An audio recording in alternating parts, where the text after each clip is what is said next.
Барлықтарыңызға қайырлы күн достар, менің каналыма қош келдіңіздер. Каналға тіркеліп, видеоға лайк басуды ұмытпаңыздар. Араның ұясы көп кеселге дәру. Кәдімгі шаққан жерін удай ашытып, ой байлатып жөнелетін сары араның ұясы көптеген ауруға шипа екен. Қол-аяқ жансызданғанда сары араның ұясының үлкендеуінен бір данасы, оған қосымша кішілеуінен 3-4 данасын алып, жалқы өскен сарымсақпен қосып жаншып, ауырған жерге тану керек.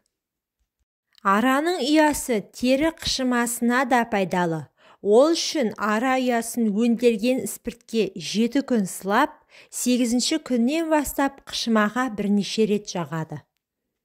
Әйелдерде омырау безі ісінгенде ара ұясын отқа өртеп, сол күлдің 6 грамын суға бұқтырып, онымен ауызды шаюға болады. Спиртке бірнеше рет сылап алса, ара ұясы өңделген болып саналады. Ыстық суықтан тіс қақсағанда, оны суға бұқтырып, сол сумен ауызды шаюға болады.